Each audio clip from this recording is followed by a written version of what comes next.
안녕하십니까. YTN 라디오 출발새 아침 황보선입니다. 오늘도 출발새 아침 가족들을 위해 알찬 아침 시사 메뉴 한 상 마련했습니다. 잠시 후 일부에서는 제1야당 미래통합당의 사령탑 주호영 원내대표와 박지원 국정원장 후보 청문회 등 주요 현안들을 짚어보고요.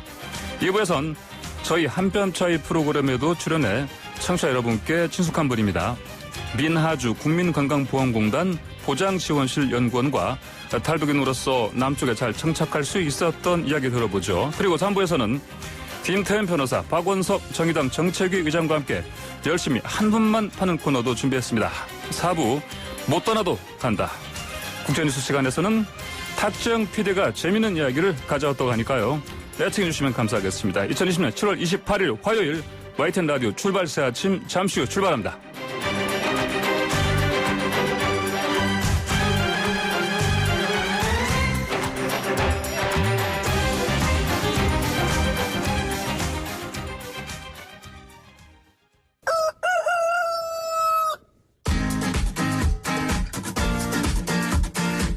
어디서든 꼭 끼어들 수 있는 오늘의 뉴스 꼭 끼요. 네, 매일 날마다 어디서든 꼭 끼어들 수 있는 오늘의 뉴스를 골라서 전해준 시간입니다. 박철민 뉴스캐스터와 함께합니다. 안녕하십니까? 안녕하세요. 박철민입니다. 자, 오늘의 첫 번째 소식 뭡니까? 네, 100번 소리 지를까요? 입니다. 100번. 네, 박지원 국가정보원장 후보자가 어제 인사청문회에서 했던 말인데요. 예. 박 후보자는 청문회에서 야당 의원에게 호통을 치는가 하면 불리한 의혹 제기에 대해서는 사실이면 모든 걸 책임지겠다며 완급 조절을 했습니다. 아, 호통을 치셨다고요? 네. 자, 청문회에서도 정치 구단다운 면모로 봐야겠군요. 네, 자, 어떤 맞습니다. 질문들이 오고 갔습니까? 먼저 학력 위조 의혹입니다. 네. 미래통합당은 박 후보자가 1965년 단국대 편입 과정에서 조선대 학력을 허위로 제출한 뒤에 문제가 불거질 것 같으니까 네. 2000년에 뒤늦게 광주교대 출신으로 고쳤다라는 의혹을 제기했습니다. 네. 미래통합당이 학력 위조 여부를 가릴 수 있는 단국대 학적부 자료 제출을 요구하자 예. 저는 공개하지 않겠습니다 라면서 미제출 입장을 고수했습니다.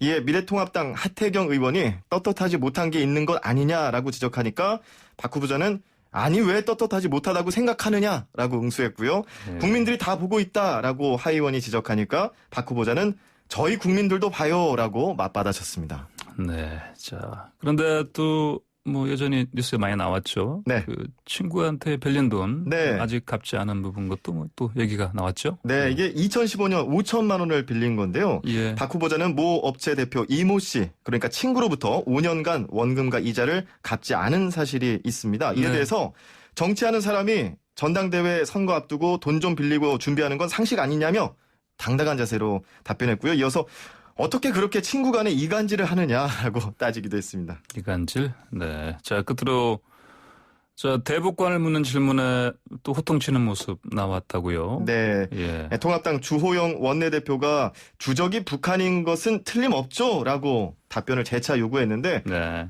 말씀드렸는데 기억을 왜 못하냐. 여기서 100번 소리 지를까요? 광화문 광장에서 소리라도 지를까요? 라고 그때 이제 호통을 쳤던 거죠. 예. 네, 어제 공개 청문회 오후 4시 정도에 끝났습니다. 네. 이후에 비공개로 이루어졌고요. 예. 미래통합당은 학력 위조 의혹에 대한 교육부의 조사가 이루어질 경우 인사청문 경과보고서 채택에 참여하겠다는 입장을 밝혔습니다. 네. 자, 100번 소리 지를까요? 이 얘기 나왔고 그다음엔 네. 또 뭐 소설 네. 얘기 나왔죠? 다음 소식 뭡니까? 네, 소설 쓰시네. 딱 이런 표현이었는데요. 예. 어젯밤 포털 사이트 실시간 검색어 1위를 차지했던 말입니다. 네, 네. 네, 추미애 장관의 발언이었는데요. 예. 어제 국회 법제사법위원회 전체 회의에서 추미애 장관 아들의 군복무 시절 휴가 미복귀 의혹을 둘러싼 논란 때문에 추미애 장관이 발끈한 겁니다. 예. 당시 상황은 이렇습니다. 미래통합당 윤한홍 의원이 네. 추 장관이 아닌 고기영 법무부 차관을 지목해서 질문했습니다. 네. 올해 서울 동부지검장에서 법무부 차관으로 자리를 옮긴 것이 추 장관 아들 수사와 관련 있는 거 아니냐라고 질문하니까 이렇게 발끈한 건데요. 예. 이 이야기가 뭐냐면 추 장관 아들의 휴가 미복귀 의혹 사건을 맡은 동부지검에서 해당 사건을 뭉개고 그 대가로 법무부 차관이 된 건 아니냐라고 이런 취지로 질문한 것으로 해석이 가능한 거죠. 네. 이에 고 차관은 글쎄요라고 대답했고 옆에 있던 추 장관이 소설 쓰시네 이런 식의 네. 불쾌감을 드러냈습니다. 네. 그러자 윤 의원은 추 장관에게 국회의원들이 소설가냐라고 즉각 항의했고 추 장관은 질문도 질문 같은 질문을 하라라고 물러서지 않았습니다. 네. 저 당연히 뭐 회의가 제대로 진행이 되지 않았겠어요. 네, 어땠습니까? 그렇습니다. 네. 윤 의원과 추 장관의 설전은 여야 의원 간의 충돌로 번졌는데요. 먼저 더불어민주당 김남국 의원이 윤 의원을 향해서 그렇게 질문하는 사람이 어딨냐? 국회의원이라고 마음대로 질문할 수 있냐라고 장관에게 모욕을 한다라면서 네. 거세게 반발했고요.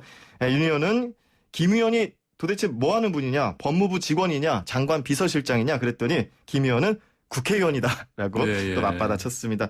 결국 회의는 40분간 정회를 했고요. 속회했지만 이 소설 발언을 둘러싼 논란은 잦아들지 않았습니다.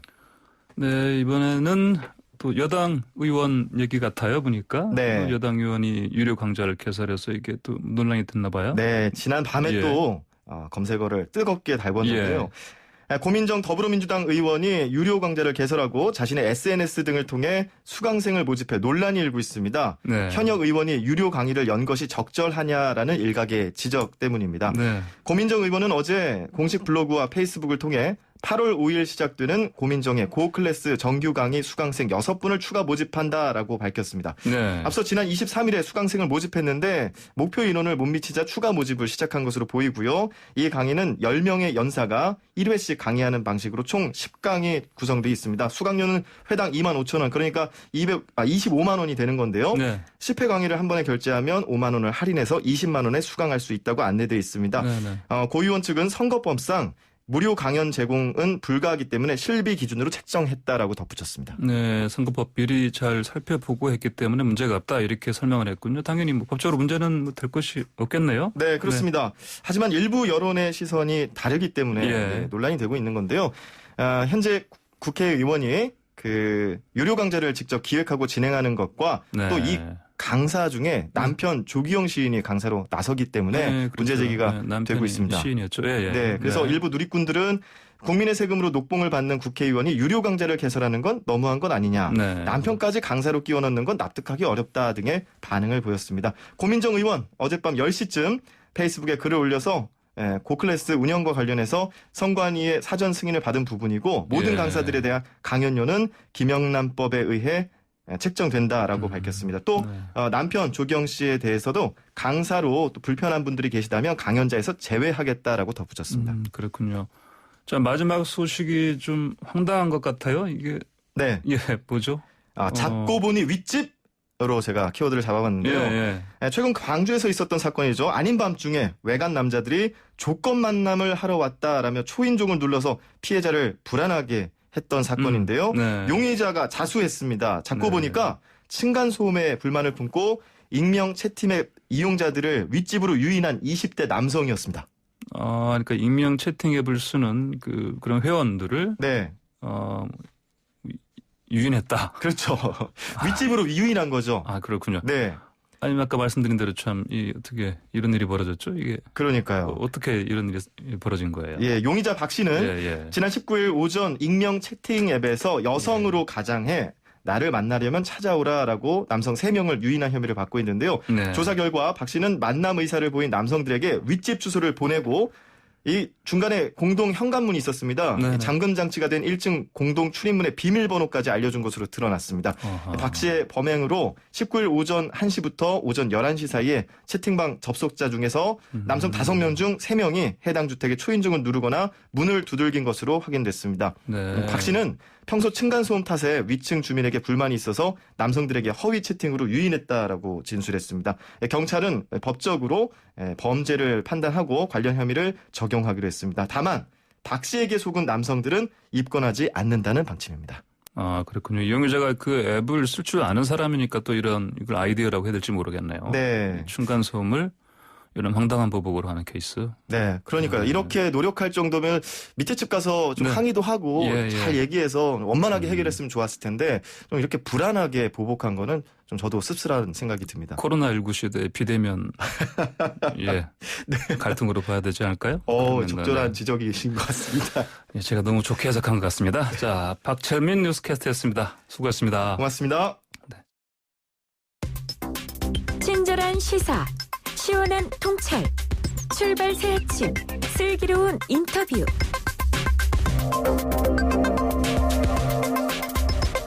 네, 오늘은 슈퍼 여당의 독주를 견제하는 제1야당의 사령탑이시죠.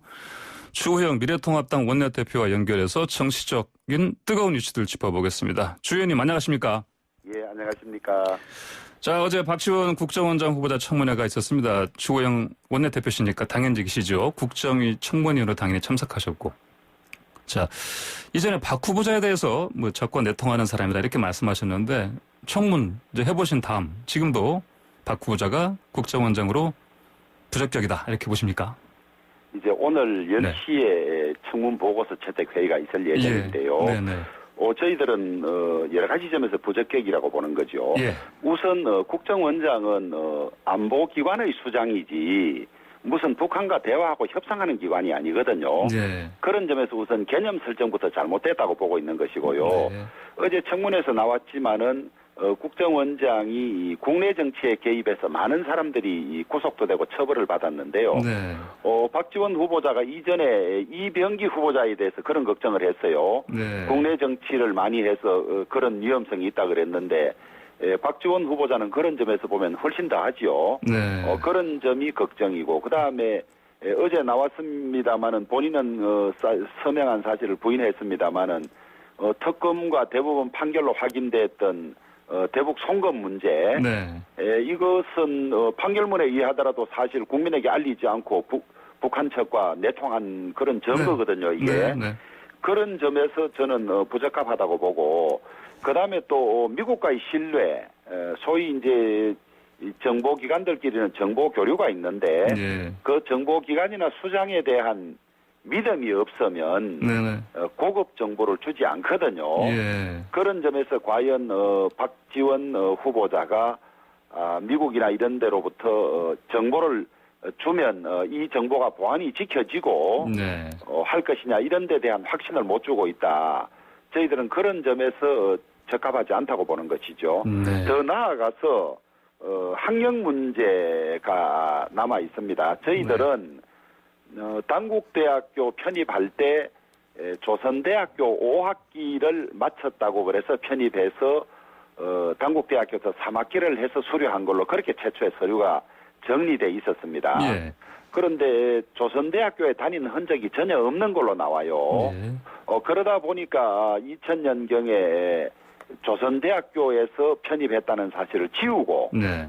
광주교대에서 편입했다고 이제 바뀌어 써져 있습니다. 네. 근데 광주교대에서 편입하려면 광주교대는 4학기밖에 없기 때문에 예.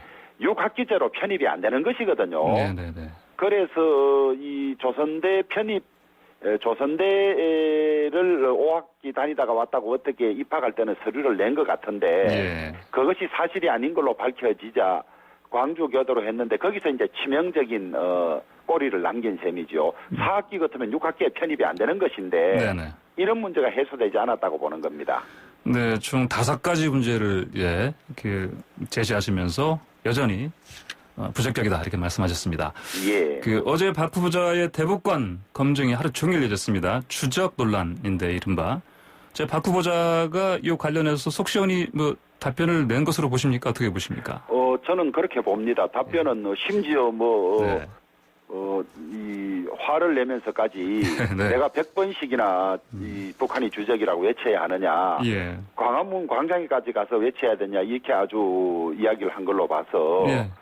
그것이 진심이라면 북한을 주적으로 보는 것은 맞는 것 같고요. 예.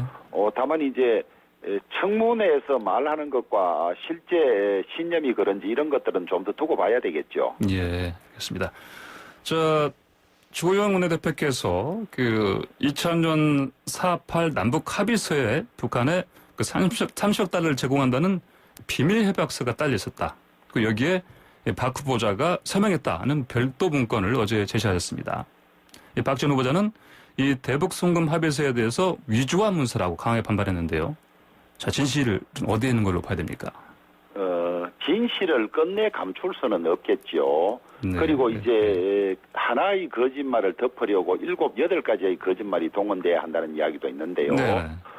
제가 그 서류를 어디서 위조해서 만들어서 제출했겠습니까? 누군가가 제가 볼 때는 믿을 수밖에 없는 네. 전직 고위 공무원 출신이 예. 그것을 저희들 사무실에 가지고 와서 이런 일이 있었는데 청문회 때 이것을 문제 삼아달라. 예. 그렇게 해서 했던 것이거든요. 네네. 그런데 처음에는 기억이 없다고 하다가 그 다음에는 사인하지 않았다고 하다가 오후에는 하지 않았고 위조한 것이다 이렇게 이야기를 했는데요. 네네. 원본을 제시할 수 있느냐 이렇게 질문이 돌아왔어요. 예. 그런데 그 원본이라는 게 만약에 그 서류가 진실이라면 평양에 한부가 있고 우리나라의 한부가 아주 극비문서로 보관돼 있지 않겠어요. 네네. 그런데 그 원본을 어떻게 저희들이 입수하겠습니까? 네. 이게 사본이라는 것이고 다만 베이징에서 2000년에 이런 문서를 만들 때 네. 관여한 사람이 여러 사람 있는 걸로 알고 있습니다. 예. 그래서 정언들이나 이런 걸로 저는 시간이 지나면 사실 여부가 밝혀질 것이라고 보고 있습니다. 네. 그 전직 고위 공무원이 이제 건네주신 그런 문건이었고요. 여러 예. 가지 그 상황을 봤을 때 이건 분명히 진실로 밝혀질 것이다. 이렇게 보면 되겠습니까? 그렇습니다. 예. 네, 알겠습니다. 자, 주호영 원내대표께서는 최근 SNS를 통해서 세금 폭탄을 맞은 국민들이 급기야 나라가 네 거냐라고 묻고 있다. 뜬금없는 행정수도 이전으로 봉창 두들릴 일이 아니다라고 이제 행정수도 이전에 대해서 강하게 비판했습니다. 자, 이 사안 어떻게 보고 계십니까? 우선 행정수도 이전은요. 네.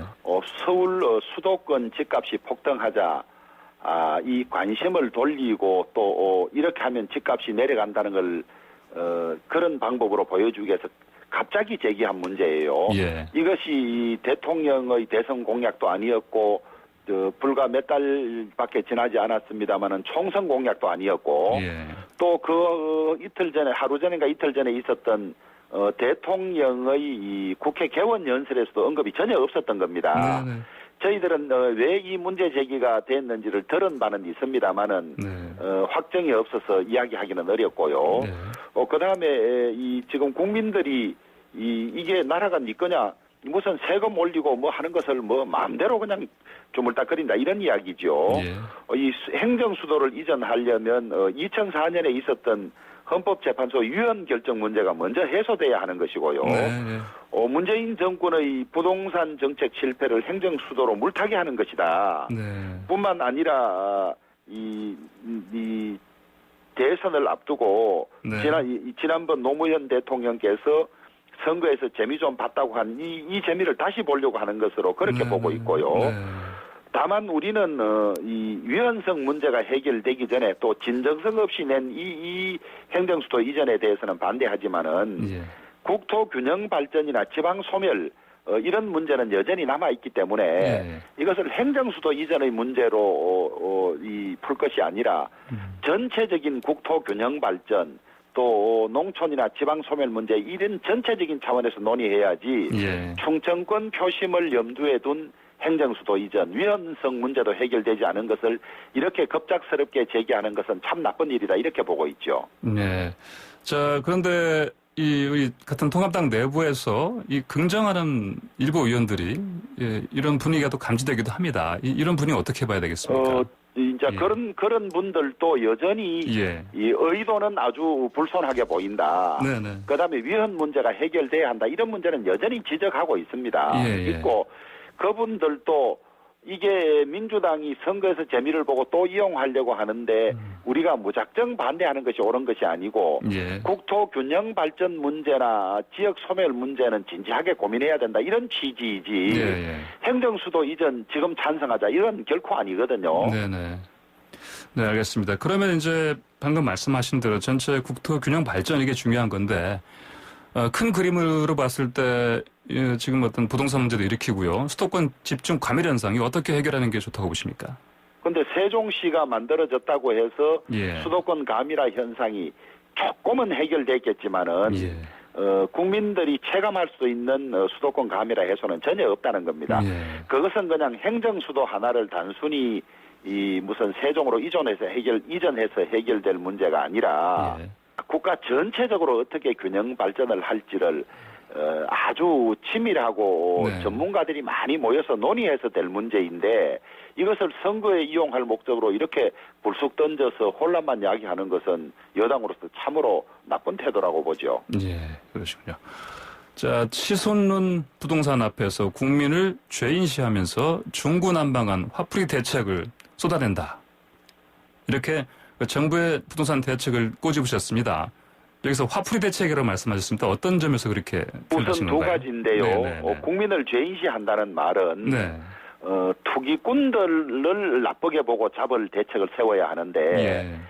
실소유자 1가구 1주택 실소유자조차도 예. 집값 상승의 주범으로 모는 것 때문에 전 국민을 죄인시한다 이렇게 표현을 했고요. 예, 예. 이 집 하나 가지고 있는 사람에 대해서도 징벌적 세금 폭탄을 매기고 심지어 이것이 집값 대책이 아니라 정세 방안이다 이렇게 국민들이 보고 있는 것이거든요. 네네. 그러다 보니까 신발을 던지면서 나라가 네 거가 하는 이런 이야기가 나오고 있고요. 네네. 그다음에 이 지금 화들짝하고 내놓은 대책들이란 게 6월 17일과 7월 10일 이런 대책들이 있는데요.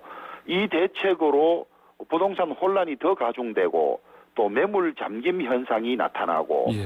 부동산 전세값, 집값이 올라가는 분위기가 있는 것이거든요. 예, 예. 그럼에도 불구하고 8월 4일 이번 임시국회가 8월 4일에 끝나는데 8월 4일까지 임대차 3법을 또 민주당이 밀어붙이겠다고 하고 있습니다. 네네. 그런데 전문가들 이야기는 이 임대차 3법을 밀어붙이면 전월세 값이 오히려 폭등할 것이다. 예. 이렇게 예측을 하고 있고 그다음에 맺어진 계약에 대해서도 소급 적용하겠다고 하니까 네. 이게 도대체 법치국가에서 할 일이냐. 그러니 제가 요약해서 전 국민을 죄인시하고 예. 화풀이 대책만 내고 있다고 표현한 것이죠. 그렇다면 이제 현재 상황에서 국민의 요구 어떻게 지금 우리가 이제 파악해서 어떤 대책들, 부동산 대책 우리가 만들어 가야 될까요? 어떻게 이 보십니까? 집값 예. 대책이란 게 예, 단순히 하나의 정책으로 해결되는 것이 아니고 예. 교육 정책이라든지 그다음에 수도권 분산 정책이라든지 또 부동산 자체에 대한 정책 이런 것들이 종합적으로 작동이 돼야 하는데요. 네.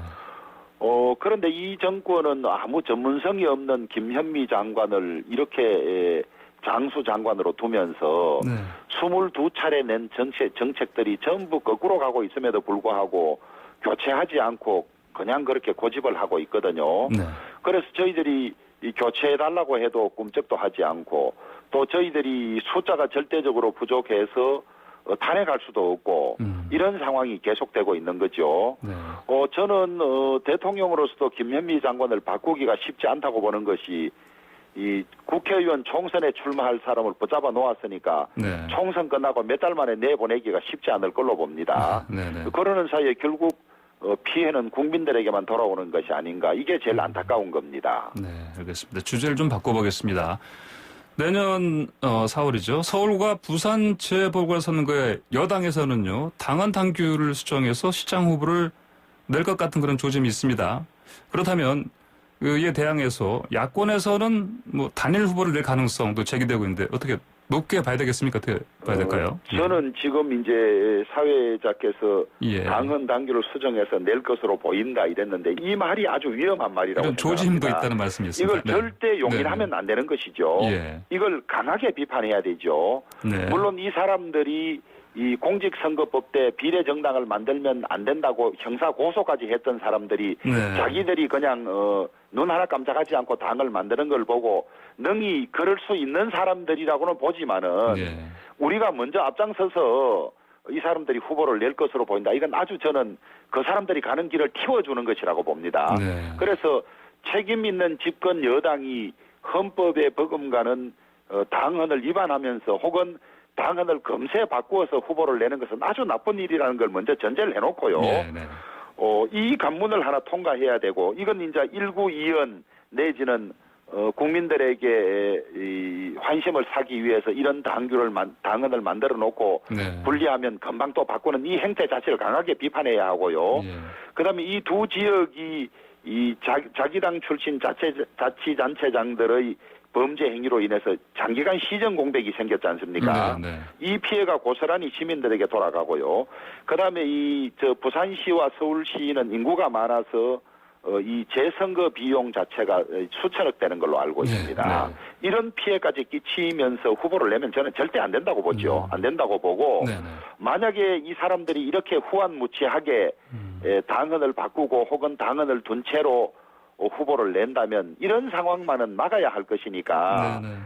이 민주당이나 문재인 정권을 반대하는 세력들은 힘을 합쳐서 후보를 단일화할 필요가 있다. 그렇게 봅니다. 네, 그렇군요. 그러면 말씀하신 대로 이제 민주당 쪽에 당원 당규 수정 이건 후한무치다. 이걸 막아야 되고 그리고 만약에 그렇게 사실은 그게 우려가 현실화된다면은 야권에서는 당연히 단일 후보로 맞서야 된다. 이런 말씀이시죠? 그렇습니다. 예.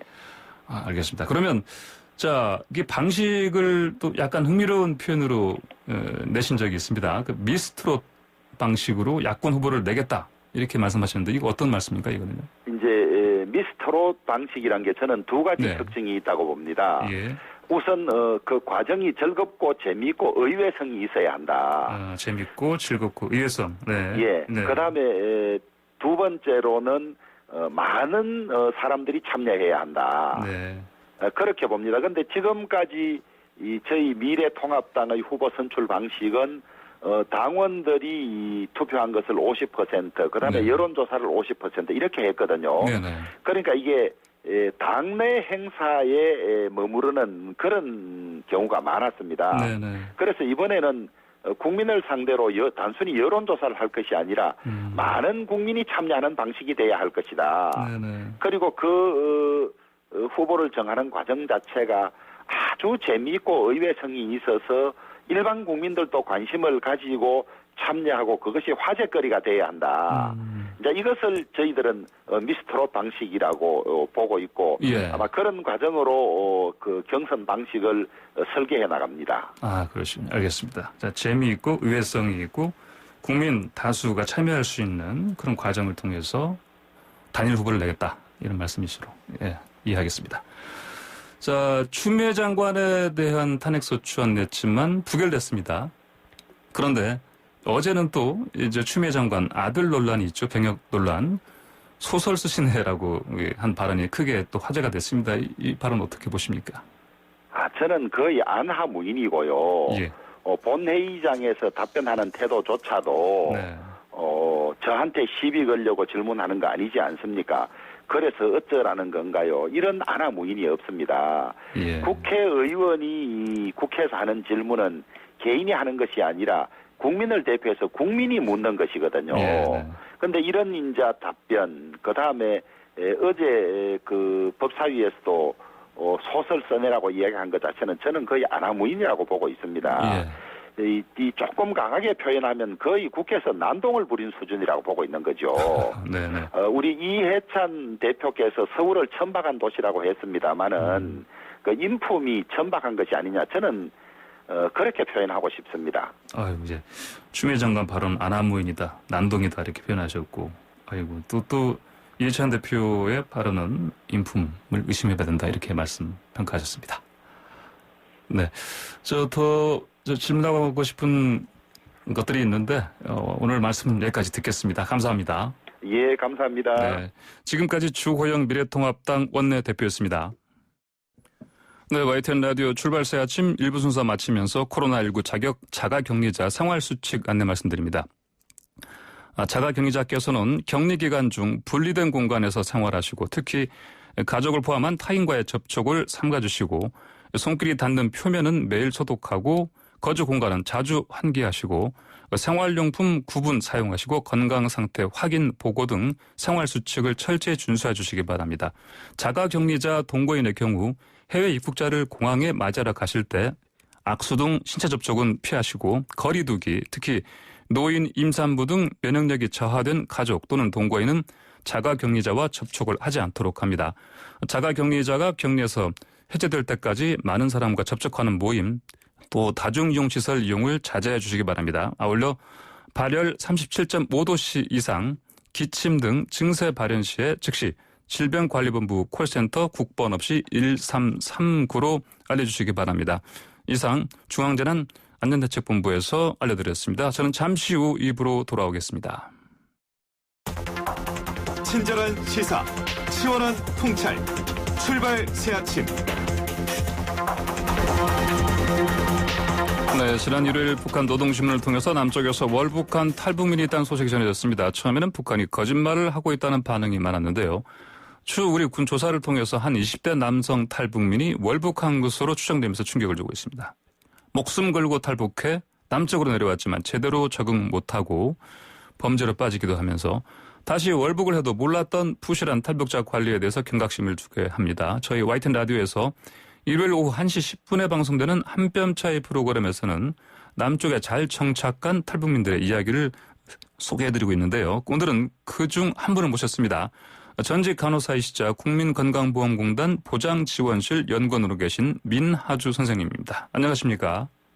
네, 안녕하세요. 자, 먼저 언제쯤 남쪽으로 오셨죠? 네, 2004년도에 네. 탈북해서 남한으로 있습니다. 예, 벌써 16년 됐네요, 벌써. 네. 네네. 자, 탈북 당시 결심하시게 된 이유. 네. 사실 그때 제가 북한에서 탈북하려고는 꿈에도 생각 못 했는데요. 네. 당시 어머니가 병원에서 수혈받다가 부작용으로 안타깝게 돌아가셨어요. 아유, 그래요. 이를 네. 계기로 해서 의학에 큰 관심을 갖게 되었고, 네, 그 네. 이듬해 탈북을 했어요. 그래서 네, 한국에 입국하자마자 의사되는 거 알아봤는데 너무 저한테는 도저히 넘지 못할 산이더라고요. 아, 그래요? 또 영어도 전혀 못했고 그래서 네, 레벨을 다운해서 바로 활동할 수 있는 간호사를 선택해서 지금까지 오게 됐습니다. 네, 이제 북에서 네. 어머니가 돌아가신 그 이후에 네. 그런 탈북을 결심하셨고 이제 남으로 오셨을 때에도 그런 의료인이 되고 싶으셨고, 근데 의사는 네. 현실적으로 힘들고 그래서 근데 네. 이전에 탈북이들 가운데 이제 북한에서 의사하셨던 분들도 좀 있었거든요. 네네네. 근데 이분들도 사실 일단 의사 면허 체계가 다르기 때문에 그렇죠. 우리 남한 쪽에서 인정받기도 힘들고 다시 어떤 그런 면허 시험을 치르기 힘들고 그렇다고 네. 하더라고요 보니까요. 그래 하시니 네네. 더 당연히 힘드실 수밖에 없죠. 네. 네. 자, 일반적으로 우리가 북에서 이제 남으로 오시면 네. 이제 통일부에서 관리하는 하나원에서 생활하지 않습니까? 네네네. 초반 정착 과정에 대해서 좀 여쭤볼게요. 그때 어느 정도 어떻게 생활하셨습니까? 하나원에서? 저도 동일하게 네네. 하나원에서 예. 3개월 동안 생활하면서 네네. 한국 사회에 적응 교육을 받았습니다. 네. 그런데 실질적인 도움이 되었냐 이렇게 말씀을 물으신다면 예. 거의 안 됐던 것 같아요. 아이고, 네. 그래. 어떤 점에서? 일단은 저 같은 경우는 공부에 대한 욕심이 컸고 나가자마자 바로 공부하려고 했었는데 네. 그거를 언제 지원을 하는지 또 이런 교육 체계 같은 게 3년제가 있고 4년제가 있고 예. 사실 스카이 대학 이런 레벨 인솔 이런 것도 거의 가르쳐 주신 적도 없었고요. 네. 키보드 이런 거는 가르쳐 주셨는데 그런 게 큰 도움이 되는 것보다 실제적인 도움 정말 이 사람이 꿈에 따라서 어떤 계획을 세워야 되는지 그런 거를 차근차근 젊은 나이에 도와줘. 그때는 제가 29이었습니다. 네네. 그래서 그럴 때는 더 그런 거에 좀 구체적으로 좀 안내라던가 정보 습득을 좀 시켜줬으면 좋겠다 이런 생각을 해봤습니다. 아, 그러셨군요. 이제 3개월 거기 계실 때 좀 더 앞으로 어떤 개인적인 꿈이라든지 그런 계획, 목표 같은 것들을 이룰 수 있는 구체적인 정보 같은 것도 좀 제공해주고 가이드를 해주고 했으면 좋겠다 이런 말씀이시죠? 네, 알겠습니다. 자, 그리고 그 이후에 아까 말씀하신 것처럼 이제 간호사가 되신 거 아닙니까? 네네. 예, 그 과정이 또 쉽지 않았을 것 같은데 어떠셨습니까? 그렇죠. 예. 네. 저 같은 경우는 10월 29일 날 하나원 졸업하고 사회에 나와가지고 그 대학을 알아보니까 이듬해 3월에 대학 입학이 있더라고요. 그래서 4개월 지나서 바로 간호대학에 입학을 했고요. 저가 좀 사회에 적응하고 입학을 해야 되는데 한국 사회라고는 정말 하나원에서 그 안에 말 그대로 폐쇄된 공간에서 교육받은 것이 전부인데 정말 하루 강아지 법무서인지 모른다고 겁도 없이 서울에서 아무튼 간호대학 들어갔어요. 그래서 고등학교 졸업하고 짱짱한 수능 뚫고 들어온 새내기들과 같이 제가 공부한다는 게 네. 무모하게 덤빈 것 같고요. 그만큼 많이 힘들었어요. 정말 많이 울고 정말 많이 힘들어했고요. 네. 근데 그거는 의지력인 것 같아요. 한 번도 중간에 휴학을 안 하고 잘 좋은 성적으로 잘 졸업을 했고요. 네네. 꿋꿋이 잘 이겨서 그만큼 또 자신감도 생겼습니다. 아, 그러셨군요. 네. 그러니까 그렇게 힘들게 공부를 하셨는데, 네. 이제 그렇게 어려움을 겪으시면서 뭐 깨달으신 거라든지 아니면 또 다른 어떤 비슷한 이제 식으로 일단 의료계 쪽으로 공부를 하고 싶어하는 탈북인 여성들한테 뭐 해주고 싶은 조언이 좀 있습니까? 뭐 조언보다도 예. 제가 어떻게 극복했는지를 얘기를 드린다면 네네. 저의 정착 과정을 놓고 보면 다른 탈북민과 좀 다를 거예요. 누구나 다 와서 공부하려고 하지 않으니까요. 네. 저는 한국 입국한 지 얼마 안 돼서 바로 공부 시작했고 네네. 지금도 돌아보면 사회에서 일한 시간보다 대학에서 공부한 시간이 더 많아요. 네. 박사를 취득을 했으니까 더 하겠죠. 그래서 네네. 이런 꿈을 갖고 있는 분들이라면 제가 드릴 말씀이 있는데 첫째는 그런 기본적 상식 정보의 그런 습득의 어려움이었어요. 처음에는 외래어가 전혀 몰라서 상대방이 무슨 말을 하는지 대화를 알아들어야 대화가 될 텐데요.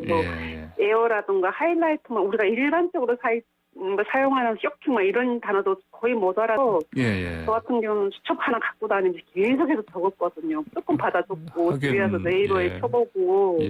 하긴 한국에 워낙 외래어가 많죠, 사실. 그렇죠. 우리는 일상적으로 쓰는데 그게 처음 듣는 사람한테는 정말 외국말 같아요. 외래어도 많고 또 이제 뭐 각종 또 그 외래어로 정착된 게 아니고 이제 뭐 이런저런 또 뭐 속어도 있고 비속어도 있고 뭐 여러 가지 지금 좀 많이 이제 적응당이 되셨겠네요. 벌써. 네네네. 그래서 네이버가 가장 충실한 멘토였다고 말씀드릴 수 있고요. 아, 그래요? 예. 네네. 네. 대학생이니까 컴퓨터 사용 방법이 제일 어려웠어요. 그때는. 컴퓨터. 네. 아는 사람 전혀 없고 가르쳐줄 사람 전혀 없고 정말 많이 울고 애먹고 레포트를 함에 있어서. 예. 그래서 그나마 신앙이 있어서 교회에 아는 분이 정말 신실하신 분이 짜증 한 번 안 내고 끝까지 도와주셨고요. 네, 지금도 연락하는데 처음에 대학에 들어갔을 때 인터넷 할 줄 몰라서 울며 쩔쩔매던 제가 지금 박사가 됐다고 인간승리를 하시고 아주 대견해 하시는데요. 네네. 그 외로 어려운 거 꼽자면 혈혈단신으로 탈북하신 탈북민이라면 누구나 비켜갈 수 없겠죠. 외로움이에요. 네네. 가족도 친구도 형제도 없고 이런 상황에서 외로움 때문에 밤중에 많이 울고 북한 다시 가고 싶다고 전화하는 친구들 동생들 굉장히 많아요. 저한테도. 막 돌아가고 싶다고 주변에 가까운 사람이 없으니까 자꾸 북한 생각만 나는 거예요. 거기서 힘들고 어려웠던 걸 생각하는 것보다 그리움을 더 크겠죠. 그래서, 저 같은 경우는 신앙 하나로 버틴 것 같아요. 저는 부모님 다 돌아가셔서 일단은 그리움이 조금 덜 할 수는 있겠지만, 저는 신앙으로 한국에 친구 있는 상황도 아니고, 저는 북한에 아는 친구가 함께 온 것도 아니어가지고, 그렇게 버틴 것 같고, 마지막으로 꼽자면 경제적 어려움이 있죠. 누구나, 다 똑같지만, 햄버거 먹고 싶다, 과일 먹고 싶다, 이럴 때 돈 없으면 굉장히 위축되고, 또 우울해지죠. 저 같은 그때는 38만 원 가지고, 죄송합니다. 상하이 씨가 38만 원이었는데 그걸로 아파트 관리비, 교통비, 공과금 다 내고 나는 거의 남는 게 없어요. 점심은 대학교 도시락 싸가지고 대학교 먹고 저녁은 김밥 한 줄로 연명하고 방학이면 또 아르바이트해서 북한에 언니가 또 암이어가지고 돈 보내주고 정말 경제적으로 넉넉할 데가 없거든요. 저 같은 경우는 아껴 쓰고 아껴 먹고 또 안 다니고 그렇게 잘 견뎠던 것 같아요. 자, 주변에 이게 사실 우리 이제 정착하는 게 힘들어서 혹시 너무 힘들어서 다시 북한으로 돌아가고 싶다 이런 말씀하시는 분도 당연히 계시겠죠. 네. 뭐라고들 말씀하십니까? 아까 말씀드렸다시피 오죽 힘들, 네네. 네, 외로움이에요. 외로움 때문에. 외롭고 외로움이 저도 제일 뭐 크고. 저라고 뭐 네. 네네. 뭐 그런 생각, 뭐 저는 돌아갈 생각은 전혀 안 했고요. 예. 살고 싶지 않다. 이렇게 어떻게 살지? 음. 이게 불과 뭐 3년 전에도 그런 잠깐 기복이 있었는데 네네. 옛날에는 난 어떻게 살아가야 하나 이런 생각으로 어려웠다면 한국은 네네. 지금은 이렇게 살아야 되나? 네네. 예, 이렇게 그게 비교가 되는 것 같아요. 네네. 이게 옛날에 힘들었던 북한 그 삶하고 비교가 되는 게 아니고 함께 사는 이 남한의 동년배들 잘 나가는 네네. 모습 보면서 열등감이나 상대적 박탈감을 느끼면서 예. 왜 왔을까 자괴감이 드는 거죠. 가족만 구려고 하는 거고. 네네. 그래서 그런 거에 대한 지지가 굉장히 중요할 것 같고요. 지금 뭐 네. 정착 도움이라고 있기는 하는데 제가 그쪽 가서 강의를 하긴 했어요. 그래서 예. 그때 그 말씀을 드렸지만 가장 중요한 게 친구가 되어주는 거다. 막 해주려고 뭐 이런 것보다 정말 이 사람은 믿을 수 있구나. 예. 어려울 때 힘들 때 내가 전화할 수 있구나. 이렇게 일단 신뢰 관계, 뭐 라포 관계 형성하는 게 가장 중요하고요. 물론 네네. 가족이 없으니까 네네. 함께 해주는 거 그게 가장 큰 도움이 될 것 같아요. 네.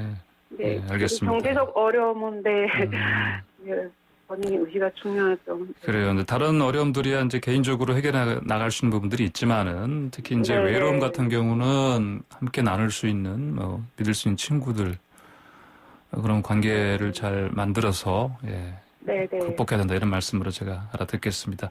지금 네, 네. 이제 벌써 시간이 다 됐습니다. 인터뷰. 네, 네.